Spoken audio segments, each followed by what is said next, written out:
Hablemos de Mirabeau, Mirá, ya que tienen ganas de hablar de política. Podemos empezar en el año 1769, si quieren ustedes, y si no, no. En una fragata francesa que iba navegando hacia Córcega, a bordo iba una legión de soldados enviados para concluir la conquista de la isla. Francia estaba a punto de afanarle la isla de Córcega a los genoveses. En esa fragata viajaba un joven de 20 años llamado Pedro Bouffier. Pedro Bouffier. Y en realidad, todo el mundo sabía que ese no era su nombre. El verdadero nombre de Pedro Bouffier era Gabriel Riquetti de Mirabeau. Gabriel Riquetti de Mirabeau. Desde la época del colegio, Gabriel llevaba ese seudónimo, Pedro Bouffier, por orden de su padre, el terrible marqués de Mirabeau, quien consideraba que el apellido Mirabeau debía ganárselo y que todavía no había hecho nada el muchacho para merecerlo. Por tal motivo lo habían mandado a la guerra con el apellido Bouffier para ver si allí acreditaba el mérito indispensable para llamarse Mirabeau. He aquí toda una teoría de la educación. Hacer que el hijo de uno se llame de otra manera hasta tanto acredite los méritos necesarios para llamarse como uno. Esto presupone desde ya una soberbia insoportable, y yo si fuera el chico le digo, mira, déjame Bouffier que está bien. Déjame Bouffier que está bien, y guardate el nombre de Mirabeau allí donde el sol no te da, oh padre. Había nacido Gabriel en el sur de Francia, en Aix-en-Provence, en el año 1749. Era gordo, desagradable, despreciativo, charlatán y cínico. Además tenía la cara marcada por la viruela, lo que no era poco frecuente en aquel tiempo en que casi todo el mundo cargaba con esas marcas. Sin embargo, pese a sus defectos, o a lo mejor por ellos, ¿no?, Mirabeau tenía un extraordinario éxito entre las damas. Un extraordinario éxito entre las damas. A los 18 años tuvo que abandonar el regimiento de caballería de Berry tras creerse autorizado a acostarse con la hija del general. El escándalo fue tan grande que el propio padre de Gabriel, ya mencionado, ordenó que lo encerraran al chico en la fortaleza de la isla de Ré. Cuando salió de aquel lugar se enroló para ir a Córcega. En realidad lo militar le interesaba muy poco a Gabriel. Leía mucho, escribía realmente bien. Además, lo único que le encendía el corazón eran las chicas de la isla de Córcega. Pronto conoció a una muchacha muy seductora, llamada María Ángela, y escribió Mirabeau. Cito a Mirabeau: es tan bonita y tan tierna a ratos que me interesa. Digo a ratos, ya que en otros es celosa hasta la ira, y al parecer más por orgullo que por amor. Bueno, a pesar de esto que escribió, otras cosas están bien. Todavía estaba junto a María Ángela cuando conoció a otra chica, perteneciente a la burguesía corsa, llamaba Carola. O sea que andaba con las dos, con María Ángela y con Carola.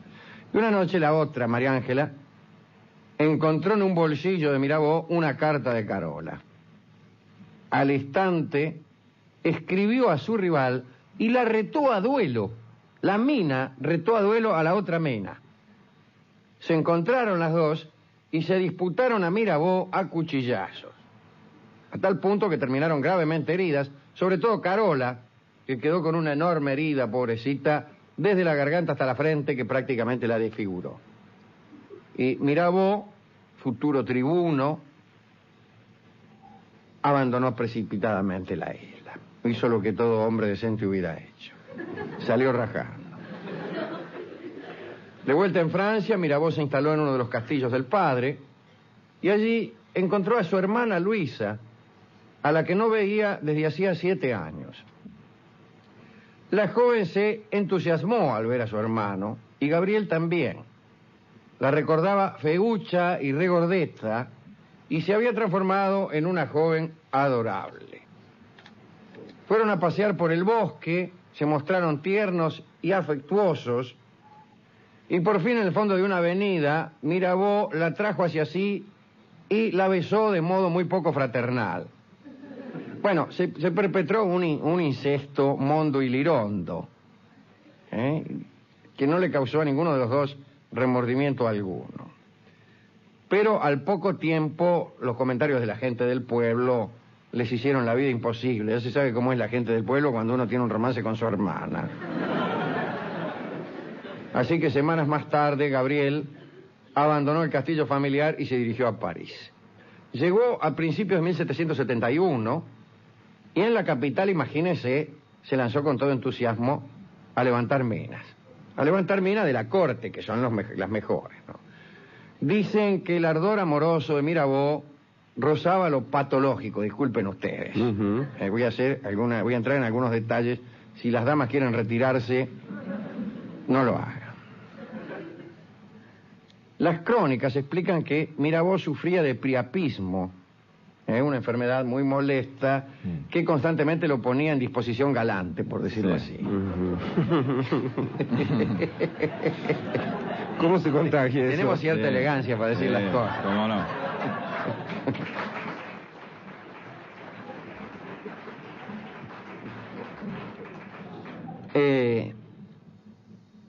Bueno, las mujeres más virtuosas y las más castas y las menos castas, todas las minas mariposeaban alrededor de Mirabeau. A fines de año dejó Versalles y abandonó, había hecho en ese solo año 77 conquistas. Dejó 77 minas abandonadas en Versalles. Regresó a Provenza. Mirabeau no quería depender del dinero de su padre y pensó que un buen matrimonio podría mejorar su situación.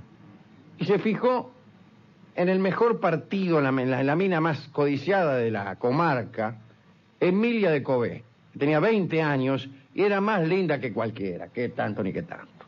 Se murmuraba que un tal de la Valette estaba a punto de ser aceptado como esposo de Emilia, por lo cual Mirabeau decidió apurarse. Cuando uno ve que un tipo está por ser aceptado como esposo de la mina que le gusta a uno, haga lo que tiene que hacer, pero rápido. Entonces Mirabeau se apuró, la interceptó en un paseo por el mercado, la sedujo, la convirtió en su amante y no solo eso, sino que empezó a contárselo a todo el mundo. Cosa de disuadir. Esto es lo que se llama una campaña de disuasión. Para disuadir a la Valette, hizo todo esto. El 23 de junio de 1772 se celebró la boda. Pero la unión no fue feliz. Mirabeau la engañaba con cada muchacha que se ponía a su alcance. Además, las deudas que tenían eran enormes. Su gusto por la magnificencia, su deseo de brillar, los obligaban a los dos a adquirir ropas suntuosas, muebles, tapices que no podían gatillar. En 1773, los acreedores hacían cola en la puerta de Mirabeau, y para zafar, Mirabeau hizo lo siguiente. Solicitó, por medio de algunos contactos que tenía la nobleza, una orden de destierro. Como no la consiguió, se fue a refugiar al castillo de su padre, y allí hizo desastres. Vendió los muebles del marqués, todo lo que encontraba en el castillo lo vendía. Y el marqués se enfureció tanto que lo mandó a encerrar en la isla de If, de larga fama en la literatura francesa. Desde allí lo trasladaron 2 años más tarde al castillo de Joux, cerca de Pontarlier, y en ese lugar Mirabeau escribió su obra más famosa, El ensayo sobre el despotismo, un despotismo que él mismo padecía, no el despotismo del viejo régimen monárquico, sino más bien el del viejo Mirabeau, el marqués de Mirabeau. Tuvo que esconder los manuscritos, lo editó en Suiza, en fin. Al poco tiempo, el señor Saint-Maury, que regenteaba la fortaleza donde estaba encanado Mirabeau, enterado de que se había escrito ese libro subversivo, bajo sus propias narices, condenó a Mirabeau a reclusión perpetua. y desesperado Mirabeau pidió un permiso para salir por última vez. Dijo, mire, ya que me va a condenar a reclusión perpetua, déjeme salir por última vez, y Saint-Maurice aceptó. Mirabeau fue a un baile. ¿Dónde va a ir un tipo que sale por última vez? A un baile. El baile lo daba un antiguo amante de Mirabeau. Casi todo el mundo casi todas las chicas eran antiguas amantes de Mirabeau. Se llamaba Sofía de Monnier. Y ahí Mirabeau cantó, bailó, divirtió a todos los asistentes. Y cuando la fiesta terminó, Mirabeau fingió marcharse, pero volvió a entrar y se escondió en un sótano oculto durante casi un mes.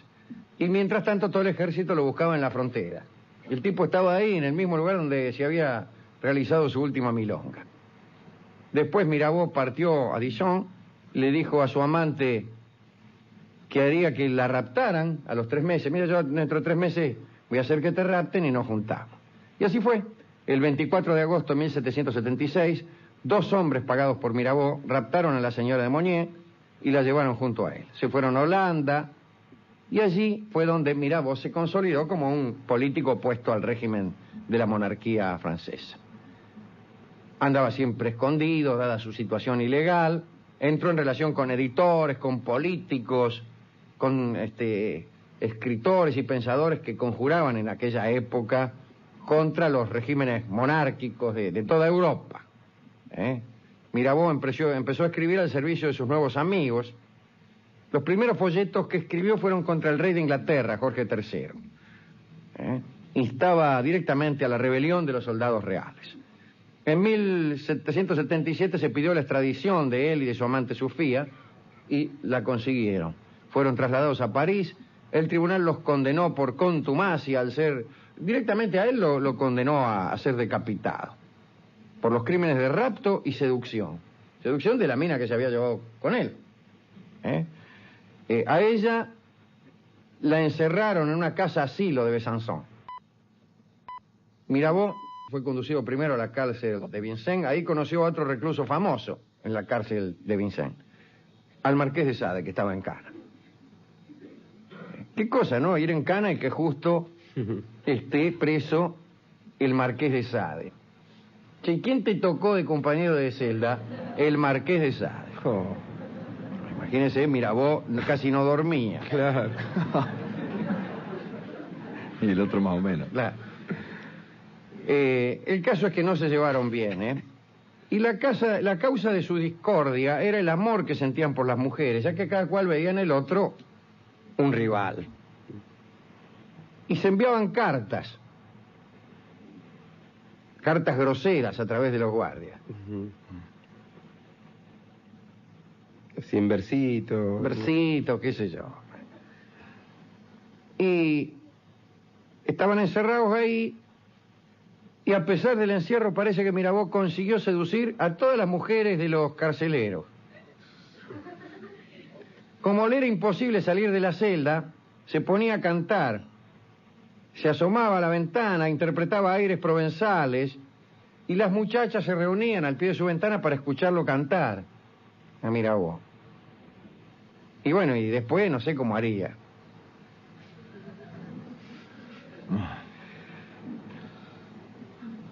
Cuatro años más tarde, en 1781, su padre consiguió que le anularan el castigo y Mirabeau quedó libre.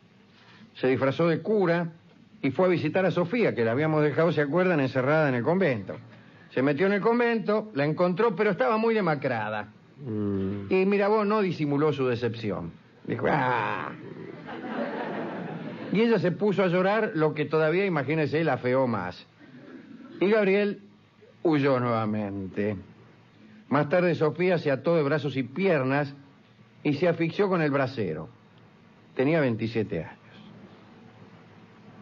A principios de 1784, Mirabeau conoció a otra muchacha, una joven holandesa, llamada Enriqueta Amelia de Nejera. Se fue a vivir con ella. Y en 1788, Luis XVI decidió convocar a los Estados Generales.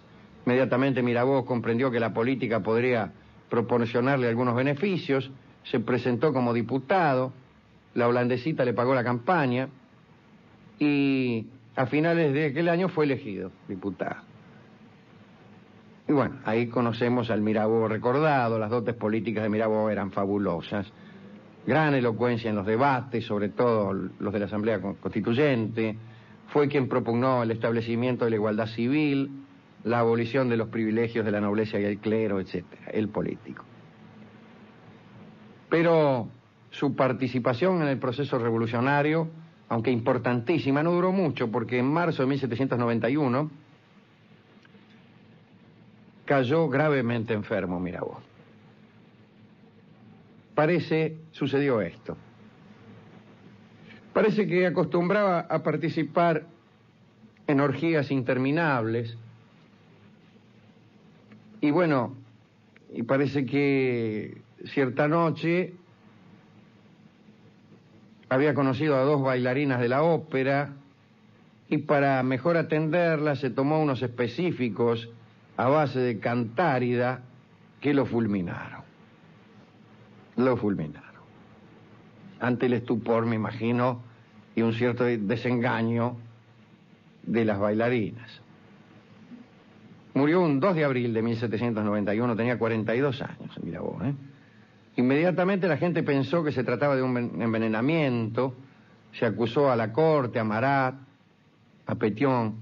En aquellos tiempos Mirabeau, que había adquirido un gran ascendiente sobre la Asamblea, tomaba contactos secretos con la corte, trataba con el rey la esperanza de llegar a una conciliación, no quería que rodaran cabezas, proponía una monarquía constitucional, y cuando él murió, después de aquella fiestonga, el pobre Luis XVI perdió toda esperanza de sobrevivir. Ahí fue cuando se organizó la fuga de Varese, que aunque ya la hemos contado, terminó con el arresto del rey. Así murió el pobre Mirabeau, un verdadero miserable en ciertos aspectos, pero un genial político, un genial político. Así que, ¿a quién podemos dedicar esto? Ensombrece la historia de Mirabeau, su displicencia para tratar a las mujeres que no le gustaban, ¿no? Así que no se lo vamos a dedicar a él. Se la podemos dedicar a la holandesita, Enriqueta Amelia, que le pagó la campaña, a María Ángela Carola, que se batieron en duelo criollo por un tipo, y a todas las mujeres de Mirabeau. Otro que no me gusta es el viejo Mirabeau. No, ese peor todavía. Claro, el marqués de Mirabeau, que no le dejaba usar el nombre. Y a todos los que padecen la enfermedad de Mirabeau, pero que la hacen fructificar con mayor decoro. A todos los que siempre tienen una disposición galante del cuerpo y del alma, que es lo que quizá le faltaba a Mirabeau. La disposición galante implica un acuerdo entre el cuerpo y el alma. Un acuerdo indispensable. Esta no es una proposición poética, casi diría que es una proposición práctica. Si no hay un acuerdo entre el alma y el cuerpo, algo fracasa. Algo fracasa. Que quiero decir que hasta el cuerpo necesita esa disposición del alma. Bien. Bueno, y también se lo dedicamos a Sofía, la mujer que estuvo en cana por culpa del tipo, y después resulta que el nieto la encontró demacrada. La que se mató por Mirabeau, la que murió en París. La que murió en París se llama también el tango que utilizaremos para ilustrar este recuerdo, este extraño recuerdo de Mirabeau, que siempre es recordado por sus obras políticas. La que murió en París va a ser cantado por Ignacio Corsini en homenaje a los que están siempre bien dispuestos.